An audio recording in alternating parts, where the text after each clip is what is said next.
Good morning, good morning, good morning. Let's try that again. There's a bunch of people here today, so I'm excited for this. Okay, let's try it one more time. Okay. Good morning, good morning, good morning. Good morning. Awesome. Good morning.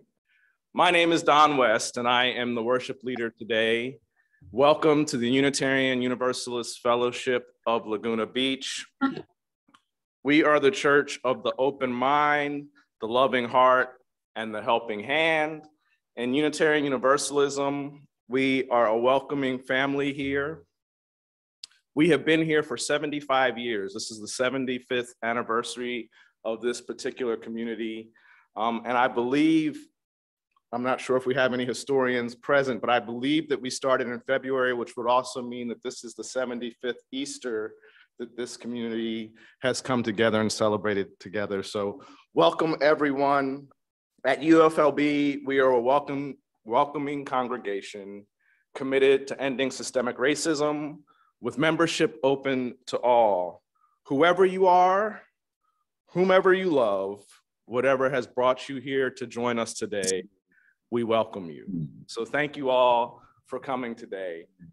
It's a special Sunday, and I wanted to just share a little bit. If you go back one more slide for us, Pam.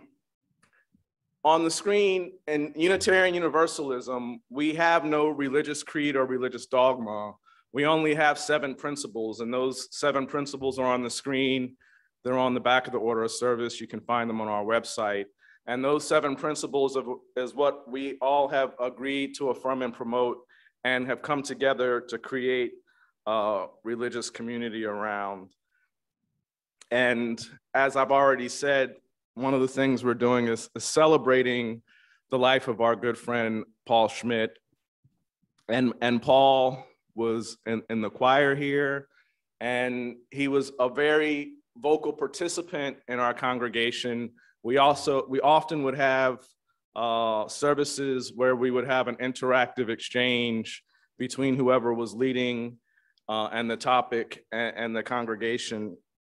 And Paul always was one to share a vision of our future, of what he thought our congregation could be and should look like moving forward. He had a very clear vision and very much appreciate that. And the vision part is going to come up as we get to our announcements later in the service. But again, I'd like to welcome you all. Today is our Easter service. It's also a special time in the 3 largest faiths around the world. It's Ramadan in the Islamic faith. Passover just happened in the Jewish faith this past week. And all of those rituals are extremely important to those faith traditions. And the rituals of those faith traditions are not present in Unitarian Universalism. The chalice, which we're about to light in a moment, is the only symbol that we have within our faith.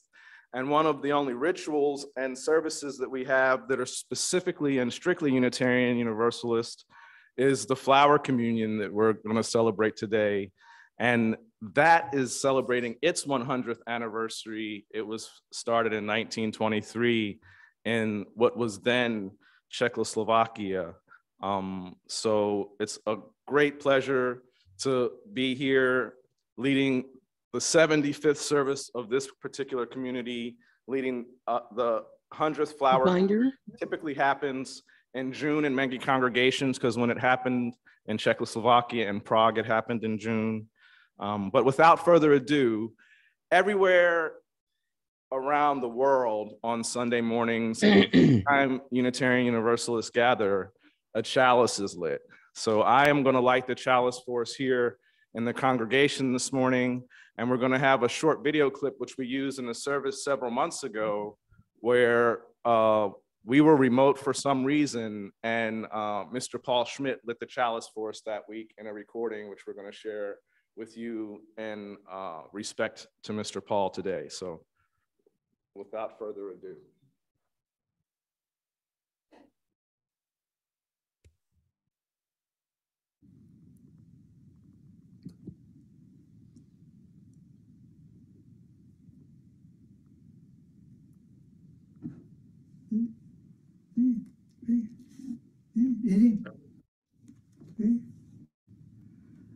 Light one candle for the strength that we need to never become our own foe. Light one candle for those who are suffering the pain we learned so long ago. Light one candle for all we believe in. Anger won't tear us apart. And light one candle to bring us together with peace as the song in our heart. I don't understand what's going on.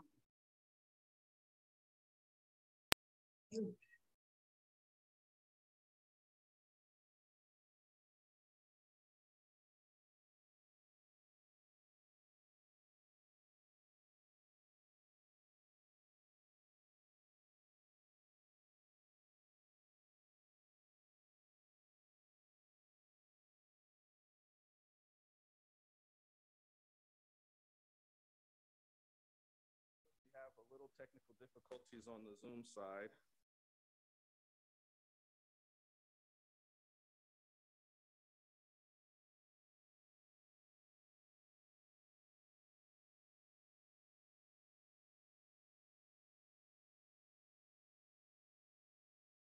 While we're finishing getting that up, I'll start with our announcements.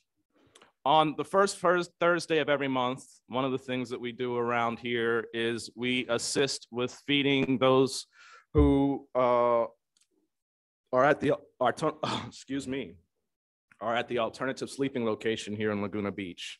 So just a reminder to everyone in the community, everyone who's watching, that on the first Thursday, we come together. It's typically an effort that is spearheaded by Candy. Candy is out of commission due to an accident, but she is on the mend and healing right now. But on the first Thursday every month, we like to join in community and help with feeding the homeless. Every Monday, our very own Paul Bogdan there at noon, we have Zoom at noon, and it's an opportunity for community and fellowship. We come together as a group on Zoom. It's a wonderful thing that we do. We check in, we check on one another, and we also have a weekly topic that we often have time to discuss after the checking in on one another. So I invite you all to that if you are not already participating. And very, very exciting around here because we are a community in both transition and change. We had our minister resign for the purposes of retirement, not just resign. She retired almost 2 years ago now. So we've been a lay-led congregation since then. And one of the things that we're going to be doing in May, on May 20th, a Saturday, we're going to have a congregational visioning workshop. And we've actually contracted with an outstanding professional who many of us know, Reverend Celia Young. She has over 40 years consulting Fortune 500 companies. She's also an ordained minister, and she's going to be joining us. And the reason I'm holding my glasses is so I can tell you in more detail what she's going to be helping us work through as a congregation together. We're going to have some major activities in the day. We're going to reflect on the past. We're going to review the strengths and barriers of this congregation's growth. We're going to reestablish our vision together as a community, brainstorm strategies for the future, and make the commitment for the work that is necessary to bring that strategy to life in the future.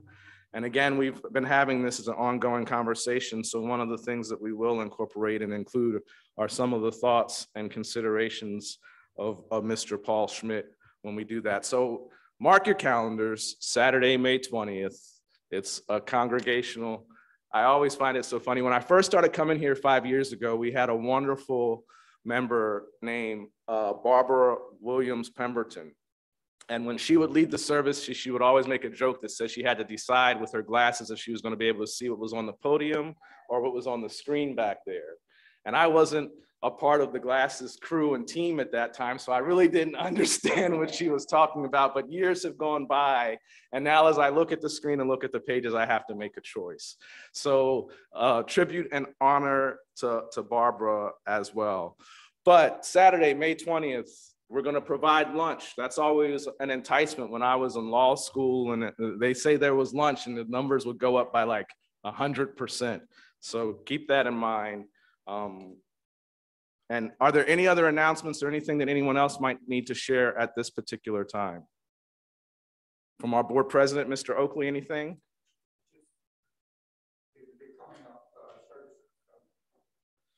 So 416, we're going to do a preparatory lead-in, preparing for the vision of this congregation. 423, Earth Day here at the fellowship.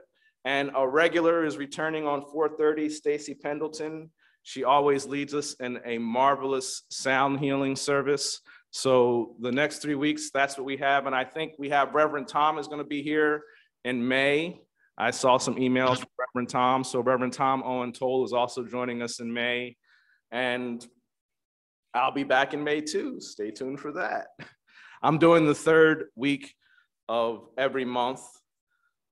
Just in terms of background and why I'm in this position that I'm in today, our minister retired. Her name was the Reverend Lee Marie Sanchez. And my first flower communion ever as a Unitarian Universalist was led by Reverend Lee Marie Sanchez. And it was actually in 2020 when that happened. And we were remote and by Zoom at the time. And it happened just a few weeks after the George Floyd incident in 2020. And so it was very meaningful to me because Reverend Lee Marie Sanchez, in that service, she said that Black Lives mattered in the service. So that was important to me. I was the only person of color in the congregation at the time. And she also did something else, because I went back and watched that service in preparation for today. We started a film series that summer. We did a Wednesday night film series, and it ran for 13 weeks. And we had people come from all of the congregations here in Orange County, and we did a social justice film series. But she also kicked off that film series at that first flower communion that I was a part of. So Reverend Lee Marie, she retired from being our quarter-time minister here at this congregation.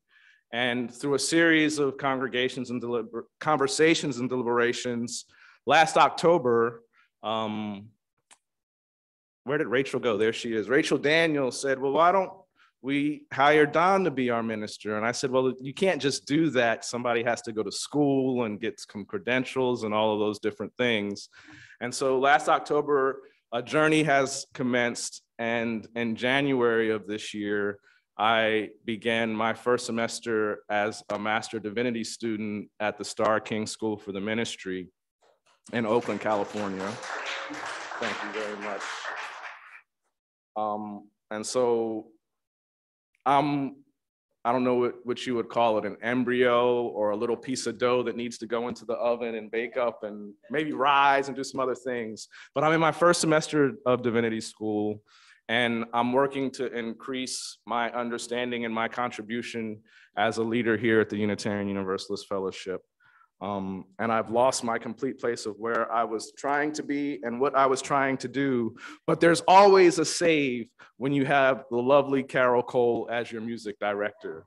So without further ado, we are going to jump into our first opening hymn, and that is going to be number 63. Spring has now unwrapped the flowers. The words will be on your screen. Take it away. Your legs and trying to follow along. This is a new song somewhat for us, but it's appropriate.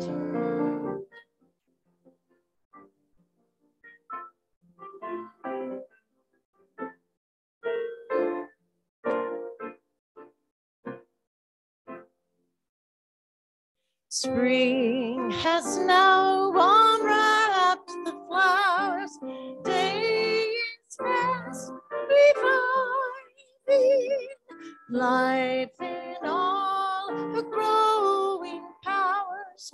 Toward the light is striving. Not the iron touch of gold. Winter time and frost time, seedlings working through the mold,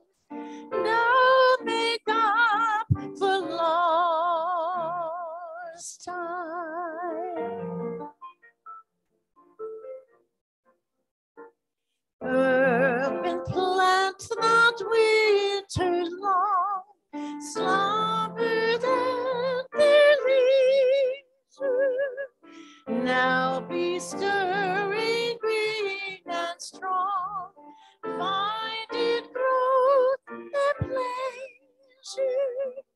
Oh, the world with beauty fills, gold the green inheriting. Flowers make glee among the hills, set the meadows dancing.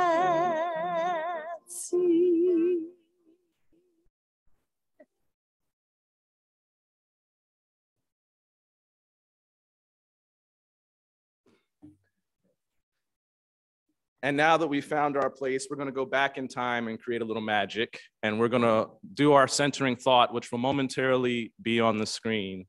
So if you're on Zoom, I invite you to unmute and read it aloud and join in the cacophony that is the Zoom room. And so let's read this together. Renew, release, let go. Yesterday's gone. There's nothing you can do to bring it back. You can't, should have done nothing. You can only do something. Renew yourself. Release that attachment. Today is a new day. And that's from Steve Marshally. I should have written that down because I can't see it. Next, we're going to do a responsive reading. And this responsive reading is number 723 in our gray hymnal. It's going to be on your screen. And it's called the Flower Communion Prayer. And only because I saw the magical and mystical Morgan Dene come in, will you bring your flowers up and place them with the others? I saw you come in, and I want them to be up here as we do this together, our responsive reading. Welcome, and sorry for calling you out. Thank you for coming. Anywhere. Marvelous. So in this responsive reading, I believe there's going to be 5 screens. I will read those in the regular text. I ask that you read the 2 that come up in italics, and the 5th screen we'll all read together.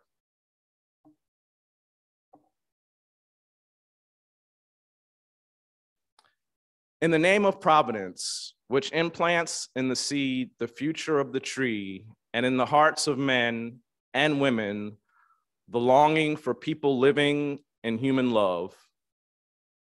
In the name of the highest, in whom we move, and who makes the mother and father, the brother and the sister, what they are. In the name of sages and great religious leaders who sacrifice their lives to hasten the coming of peace and justice. Let us renew our resolution, sincerely to be real brothers and sisters, regardless of any kind of bar which estranges one from another.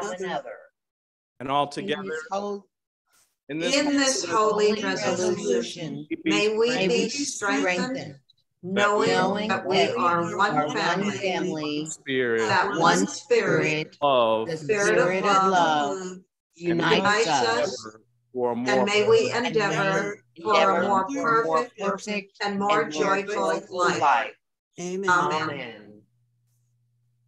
Now we've come to a part in our service where we're going to pause the recording. And the reason that we do that is it allows for a more intimate connection and a sharing of what may have occurred since the time we were last together, which for many of us was just last week. But we share our joys and sorrows because our joys that are shared are amplified, our sorrows that are shared are halved.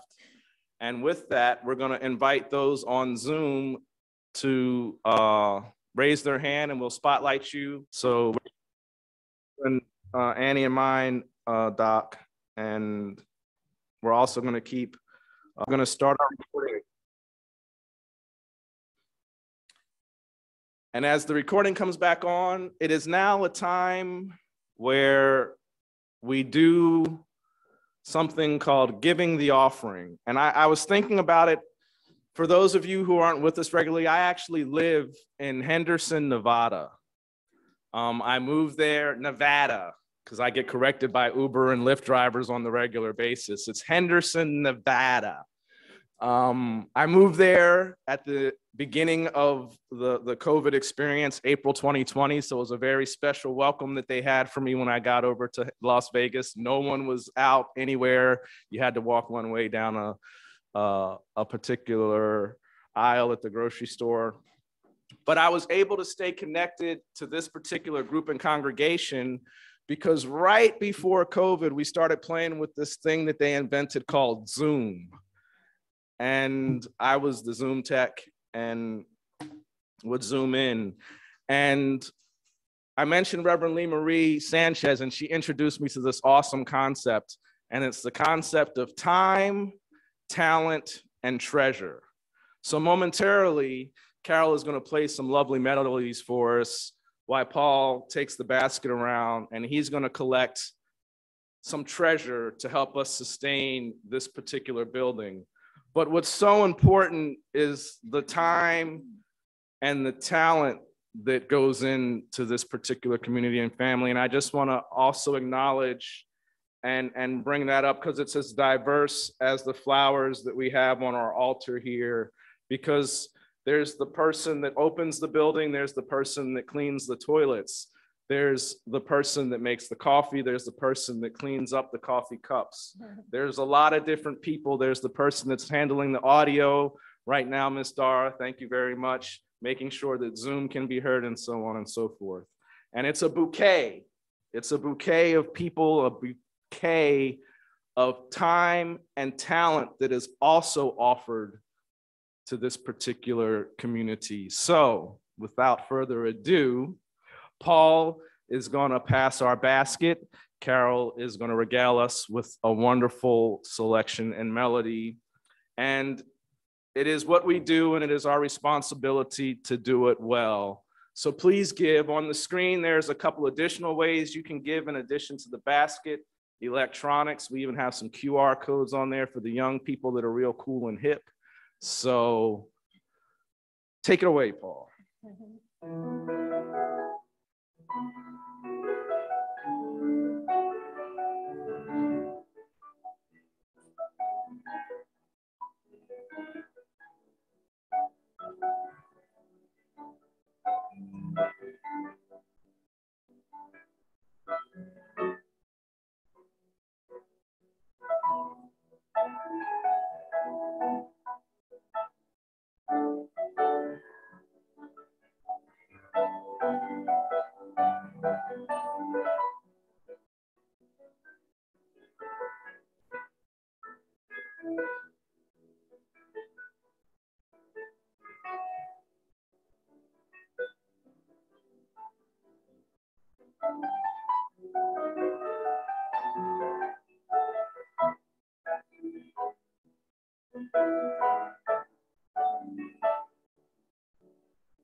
Sometimes they go like this, stretch. I didn't see the stretch.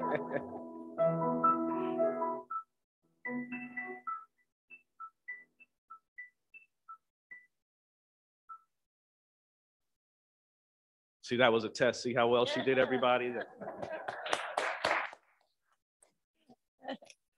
So now I invite you to stand if you're able. What we typically would do is we would join hands and make a circle and sing a song of thanksgiving for this great bounty that we have just gathered. So stand if you're able, and we're gonna sing "From you I receive and to you I give." And we're gonna repeat that. From you I receive, to you I give. Together we share, and from this we live. From you we receive, to you longing. Together we share, and from this we live.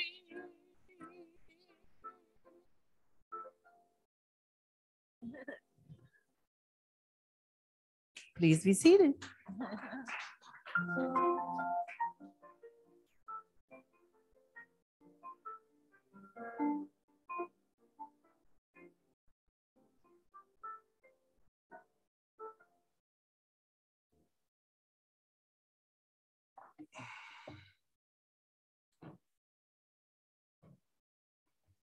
Now I'm going to invite you to find a comfortable position, settle yourself, and center yourself. And we're gonna take a few moments for meditation, prayer, reflection, whatever your tradition is. And so you can relax your gaze, you can close your eyes, you may choose to focus on the image that's going to come on the screen. But I invite you to try to relax everything that is within your body. It might be helpful if you place your tongue on the roof of your mouth, and when you do that, you may feel your jaw relax. And try to deepen your breath. Breathe in and breathe out. And I invite you to breathe in all of the things that were difficult or challenging for you in the past week. And I invite you to breathe out hope and love. Breathe in, transmute those difficulties, and breathe out. And I'm going to invite you just to continue to stay centered and focused on your breath for a few moments. And after a few more moments of centered breathing and preparing the space, Carol will play us out and we will begin our flower communion.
So, as I shared, the flower communion was created 100 years ago this June. And it was created by a gentleman with a very interesting name. His name is Norbert Chopik. He's named Norbert because he was born on a saint's day in Czechoslovakia. Does anybody know who Saint Norbert is? Well, Norbert got stuck with the name, and I didn't know who Saint Norbert was, and I really don't have a great idea except for he was made a saint over 500 years ago. And ironically, there is a Saint Norbert Catholic Church right here in Orange County, California. So Norbert Chopik was born in 1870 in Czechoslovakia. And at the time he was born into a Catholic family, they were extremely adherent Catholics, and he started to have some questions. So Norbert, from the very beginning, had questions. So you guys already know he was destined to become a Unitarian Universalist. And Norbert's family sent him off to get the best education possible he could get with his uncle. And while he was living with his uncle, who was a tailor, he started slipping off from the Catholic ceremonies, which he didn't really enjoy because they were in Latin. And he said, there's this Baptist church. I'm sorry, ladies and gentlemen, we just had a guest walk in, and she's moved here from all the way across the country in Florida back to California. So welcome, welcome, welcome, Deirdre. She's like, and you're late. No, but that's what happens when you're late. But welcome, happy Easter. So Norbert's uncle was a tailor, and Norbert found the Baptists in Czechoslovakia, and he really liked the Baptists primarily because they did their services in his language and not in Latin. But his uncle had nothing to do with that, and his uncle fired him, kicked him out of the house, and left him on his own. But Norbert had impressed the Baptists. They basically adopted him. They sent him to seminary. He became Reverend Norbert, and he started 6 Baptist churches in Czechoslovakia.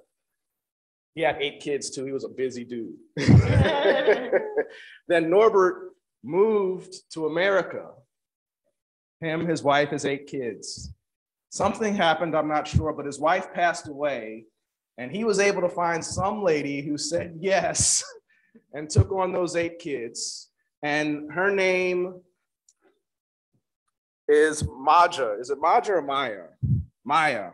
That J is really tricky even when it's in Czechoslovakian. And so there's a slide that'll show you what these wonderful people looked like. So with his second wife, he moved back to Czechoslovakia after having come to America, again going to seminary, this time to the seminary. What's the name of the seminary in Chicago for the Unitarian Universalist?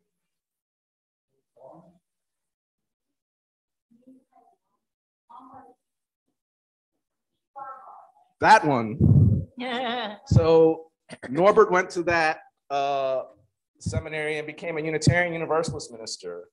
And he moved back to Czechoslovakia to spread the Unitarian Universalist message. And he opened a very basic, very simple church. And because many of the people that were coming to his church, this was right after World War I, many of the people that came to his church were dissatisfied and disenfranchised with their previous religious experiences. So the church had no music, it had no symbols, it had no rituals. But it also, after a couple of years, seemed to be very much like just an academic setting. And this is where the flower communion came from. So he looked around, and it was springtime in Prague, and he invited everyone to bring flowers like we did today. And everyone in the congregation brought in their flowers, and they mixed their flowers. The way that they did it is they set up a big vase or vase, tomato or tomato, and everyone would bring their flowers, and they allowed the children, because they were also, this is an interesting point, they were the largest Unitarian church in the world. They had thousands of members, because in Czechoslovakia, the Catholic Church didn't fare so well with their public relations after World War I. And so he started the flower communion as a way of developing ritual and ceremony for this new church that he was responsible for starting. And so earlier I mentioned that this particular time of year is an extremely important time of year in the three largest religions around the world, right? In the Jewish faith tradition, they just had Passover, and I'm blessed and lucky enough that when I was in law school, I had a mentor that invited me to a Seder and allowed me to experience and understand and see some of the ritual and tradition and the storytelling that was involved in a Seder and Passover, and the symbology of the bitter herb and the other things that are on the table. And that's what Norbert Kopic was looking to develop for Unitarians, because we're one of the younger faith traditions, if you will. We're not over 2,000 years old like Christianity, not over 1,000 years old like Islam. And the Jewish faith tradition is even older. But in that, what I want to share with you is this is what came out of it. And it was important to have an offering that could show the individual elements of the community and how we may grow differently. We may be a flowering plant. I think everything here is flowering today. We may be yellow, we may be pink, different shapes and different sizes. And it's very easy for you to see that if every flower here was exactly the same and had the exact same shape, size, and color, the altar that we have created would not be as robust or as beautiful. And each of us represents one of these flowers. We're all different colors, different shapes. We all grow differently. We all require different things to make us go. So the symbology of it all is very important. And so the flower communion was brought to the United States in 1940, and it was introduced in Massachusetts. Now, a very interesting part about Norbert's journey is his wife came on a trip to America, and this was actually around the beginnings of World War II.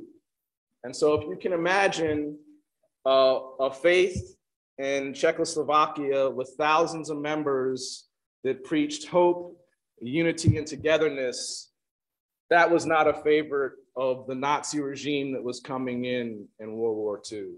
So as we practice this flower communion, there was this hope that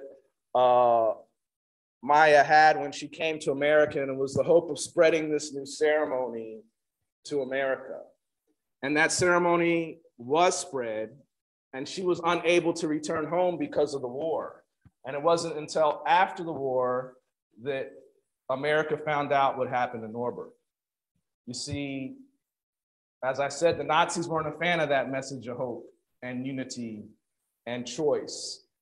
And so he was arrested on a charge of listening to a foreign news broadcast. And he was in his 70s at this time. And he was placed in a concentration camp. And because he was one of the older people in the concentration camp, for 4 months, he endured experiments, and then he was placed in the gas chamber. And so Norbert was transformational and is credited with starting the Unitarian Universalist faith in Czechoslovakia, which doesn't even exist anymore. But out of his whole journey and in the hope of his journey, 100 years later, all of you know a very strange name today named Norbert.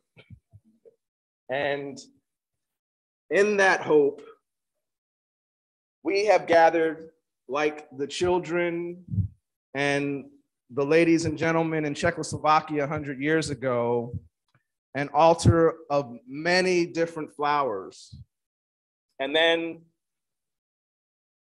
one of the reasons it's hypothesized that he was killed while he was in the concentration camp is because his spirit did not falter, it is reported, once he was in the concentration camp.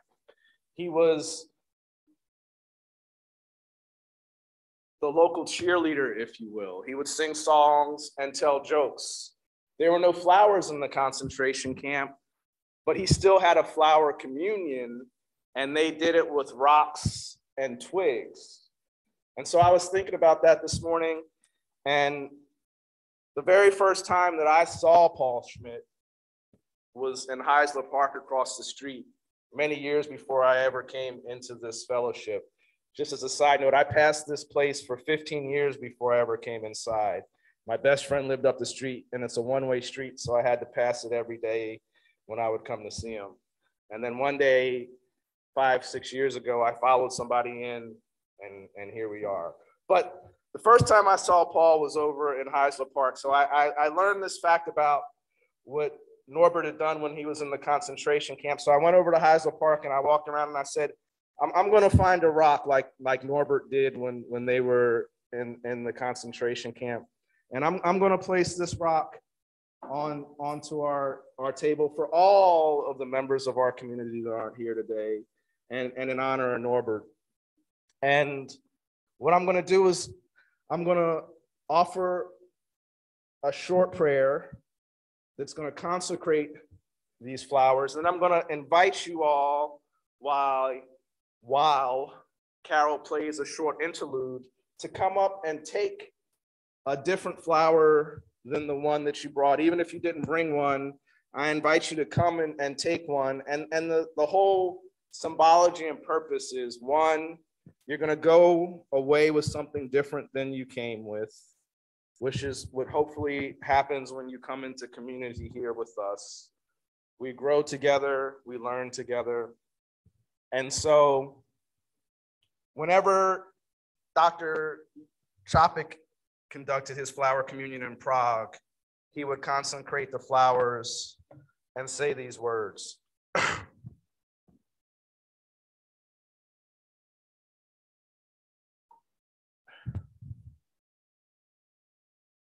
Infinite Spirit of life, we ask thy blessing on these, thy messengers of fellowship and love. May they remind us, amid diversities of knowledge and of gifts, to be one in desire and affection and devotion to thy holy will. May they also remind us of the value of comradeship, of doing and sharing alike. May we cherish friendship as one of thy most precious gifts. May we not let awareness of another's talents discourage us or sully our relationship, but may we realize that whatever we can do, great or small, the efforts of all of us are needed to do thy work in this world. And with that, I say, Ashe, Allah, Amen, Namaste, and blessed be. And Carol, please play us a few selections while each comes and takes one of these consecrated flowers and remembers that we're all unique, but we're all necessary to make the bouquet and the tapestry.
So we have consecrated.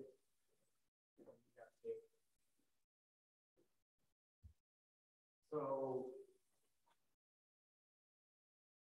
we all have a blossom. And here is what I hope. I hope that each of you remember that none of us is anywhere on their own, and that we're all unique, and that it takes all of the different flowers to make this beautiful bouquet that we get.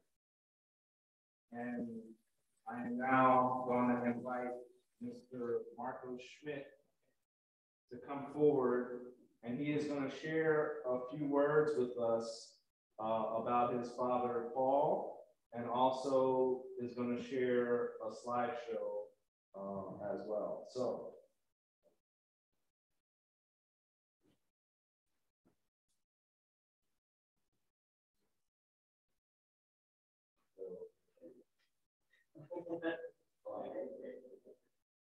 Take it away.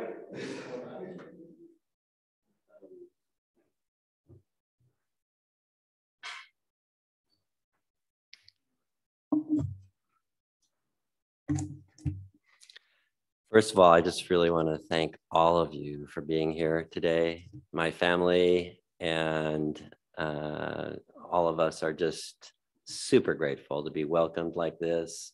What a wonderful group of people. It just really makes my heart feel great to be here with all of you.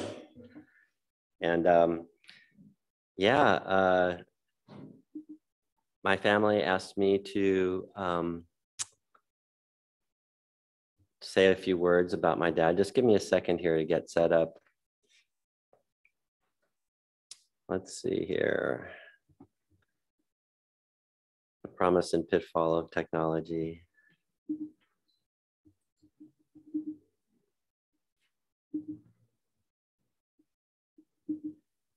I need that meeting passcode again, unfortunately.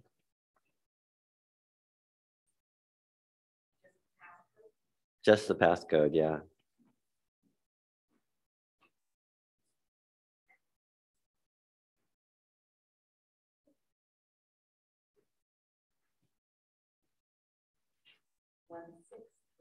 One, six, three. And yay. Okay. Got it. Thanks everyone for being patient.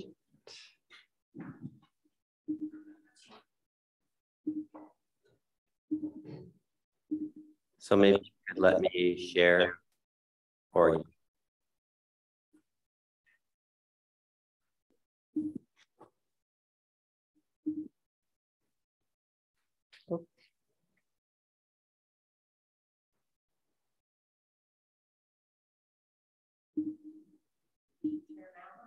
all right. There we are. Okay. So, you know, I want to start with a song because my dad was a music man. I mean, if there's one thing that made me really happy is to see him or to hear him in the chorus. He loved being in the chorus here. And when I was a little kid, one of the first songs that he ever taught me went like this. Up in my balloon, boys, up in my balloon, sailing around the silver stars, sailing around the moon. Up in my balloon, boys, up in my balloon, and won't we have jolly fun? Way up in my balloon.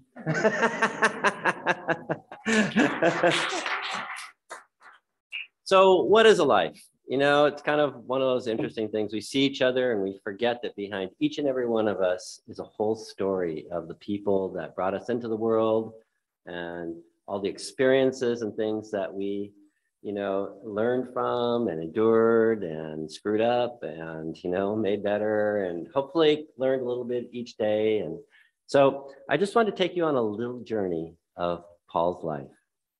And so let's start with his parents. Actually, those are his great, is this true?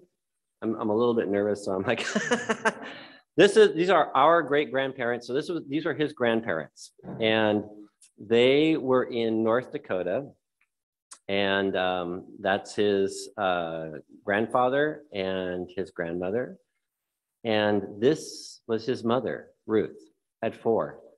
And she was a huge part of my life and of course his. And this is a picture of her at 6.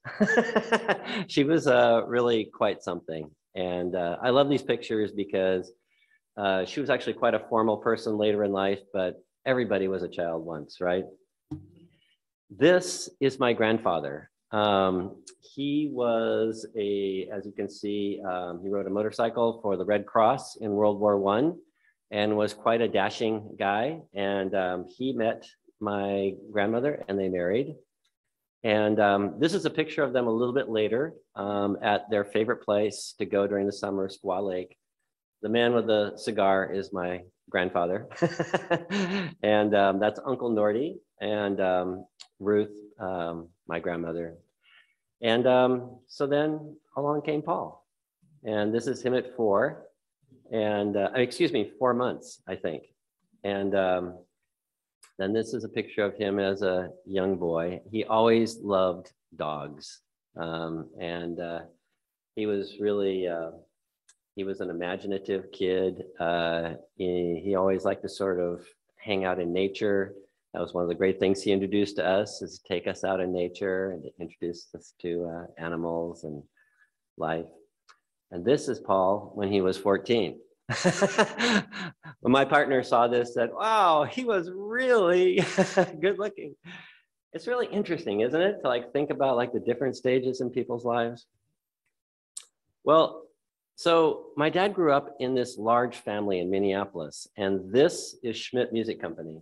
This was one of the family businesses that my dad had a chance when he grew up to go into, and along with a number of other things. But here's an apocryphal story about my dad. When he was 18, he belonged to the family country club, which was called the Minnetonka Club. And he was an avid golfer. And he got booted out of the Minnetonka Club because he loved to play golf barefoot. And that violated the rules. So even though he loved to golf, he insisted on golfing barefoot. If this sounds remotely like the Paul that you knew, it's because it's true. It's his whole life. He's been sort of like going his own way. So instead, he went into the Navy and he got to travel around the world. He went to Japan and Hong Kong and a bunch of other places. He came back and he met my mom, Pat. And this is a picture of her shortly after they were married. And that's Melody, who was actually my nursemaid when I grew up. I was raised by a dog. And so the two of them built a house. Before they did, this was the family at that time. There's my dad and Aunt Lois. And the woman in the middle is my Aunt Laura, who is quite a scamp, and then my mom at the side. And then I came along. And this is a picture of my dad and I in the house that they were building out on Christmas Lake outside of Minneapolis. And, you know, I think that was one of his proudest accomplishments, to design and build a house, which was really cool. And then later on in life, my brother Matthew was born. And this is a picture of us fishing on Lake Bonaparte, which was one of the places that we went camping. This is before Monty and Michael were born. And then along came Michael and Monty, and check out this wild plaid outfits that we've got going here. Isn't this cool? But there's Michael over on the side and Monty in the middle underneath Grandma, and you can see Paul in the background and my mom. And this is a picture of them a bit later on, and fixing a meal at Lisa and Michael's house. And this is Isaac, right? Yeah. So Isaac, raise your hand. Yep. Yep. And so we had such a wonderful time. Our family was based in California for a long time. And then here is Michael and Lisa's whole family with Isaac and Aaron. And then this is Paul with his third wife. That's Karen in the middle. And that was me with my first wife. We're no longer together, but I just wanted to show, you know, another chapter of his life. This is another picture at Monty's house when he was growing up and my mom was still doing things with us. And this is really an important picture because we took Dad out on adventures whenever we could. This was a river rafting trip that my brother Matthew was leading. And he was just such a trooper. He loved adventure. And now I'm just going to show you some different pictures of him with the family. This is, you know, Dad with Monty. Oh, I forgot about that picture. So yes, he was always very serious. Yeah. And this is at Hillary and Monty's wedding. And there's our beautiful family spread out there. It was really, really an amazing, amazing experience and really wonderful for us all to share. Picture of Dad and I together. This is a picture of Matthew, who's the brother, unfortunately, who couldn't make it, but he's here in our hearts. Wonderful picture of Michael and Dad, Monty and Dad, and Lisa and Dad, boys together, the boys in Pittsburgh. You can see one of us is aging a little bit with each one picture. A wonderful picture with Renee, who we're so glad is here with us. And then wonderfully, Isaac came out just a couple years ago and got to spend some time with Dad and take some pictures. And even got to do this wonderful little video. Because as you know, he loved the beach so much. In fact, you know, he came to Laguna Beach almost 40 years ago. And it's really been kind of amazing that he, no matter what, wanted to make sure that he could stay here because he loved this place so much.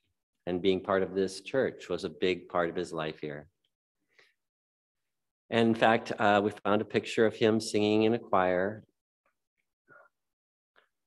This is one of my favorite pictures of him because it kind of captures his glee and his mischievous smile. And yeah. So he passed away on February 23rd, which my dad was always numerical. He loved combinations of numbers. I just couldn't, you know, get over how 0223, 2023, that he, you know, that was just numerical. He would have loved that. And, you know, he had a tough time, you know, the last part of his life. You know, I wanted to say two things. One was when he was in the hospital, they thought maybe he'd had a heart attack. And they were like, Paul, did you have a heart event? Did your heart stop? Were you having trouble breathing? And he said, that only happens when I see a beautiful woman. So yeah, the last thing I want to say about my dad is that he was brave. Every day was devoted to getting the very best he could summon. From his daily walks, despite the pain in his hip that was so severe, the doctors thought that there had been like a break and that it never healed.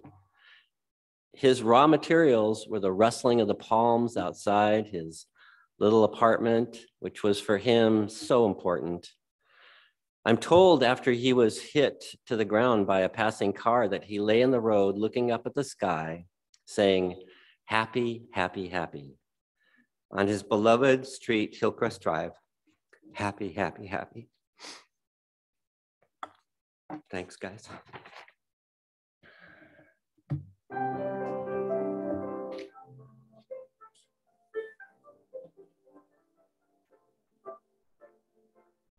Thank you.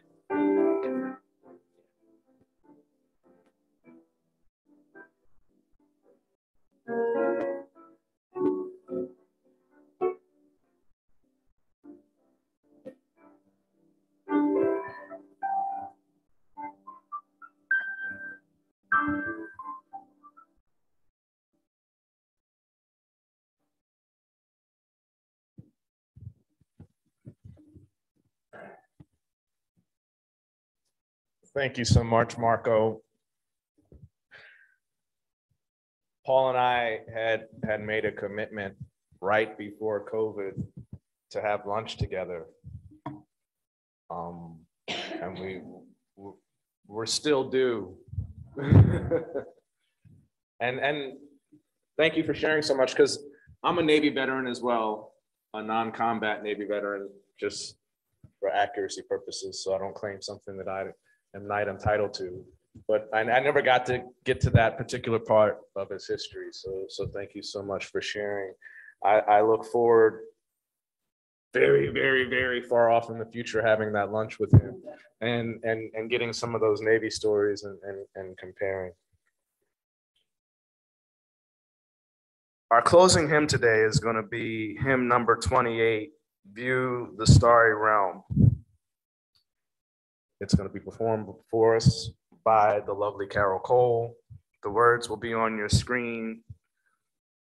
It's also in the great hymnal, hymn number 28. Take it away, Carol. Please stand as you're comfortable.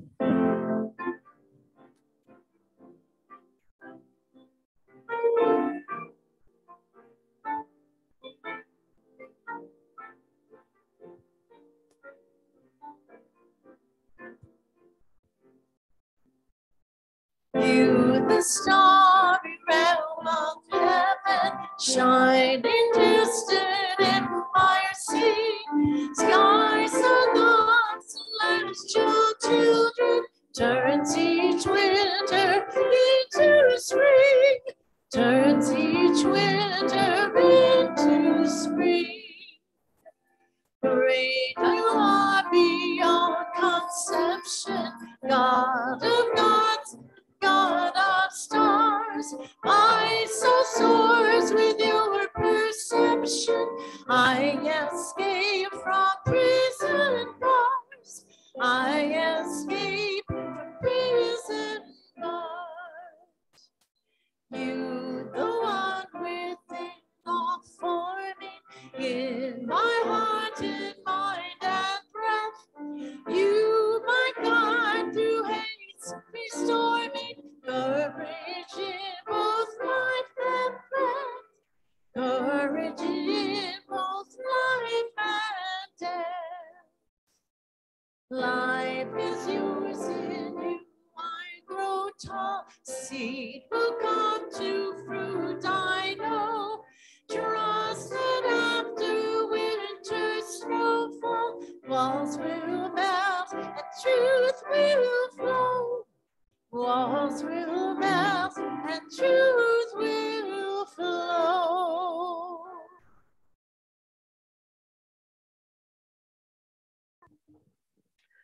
And now it's time to extinguish our chalice. And are there chalice lighting words in the slides there, Pam? I believe there are, or I may be misremembering. Ooh, lucky, lucky. So as we extinguish this chalice, we're gonna extend an invitation for us to say these words together. It's number 680 in the hymnal. So read these with me if you would like to. Because of those who came before, we are. In spite of their failing, we believe. Because of and in spite of the horizons of their vision, we too dream. Is there one more slide? Let us go remembering to praise. Live in the moment. Love mightily. Bow to the mystery. Now this is the favorite part of my service, is we sing a song here at the UUFLB, let there be peace on earth. So as we go our separate ways, remember your flowers, remember the individual and the tapestry that becomes the bouquet that is the whole. I send blessings unto thee as we go our separate ways. May we work to create a better and more beloved community. Ashe, namaste, amen, and blessed be. And please join me singing our favorite song. And I have to add that I want you to imagine Paul singing the very last note of this song. He always loved to hit the high note. And hold it. And hold it long before the rest of us finished. Please join me. Let there be peace on earth, and let's begin with me. Let there be peace on earth, the peace that was meant to be. With earth as our mother, we are family. Let us walk with each other in perfect harmony. Let peace begin with me. Let this be the moment now. With every step I take, let this be my song about. Take each moment and live each moment in peace eternally. Let it be peace on earth, let it be with me.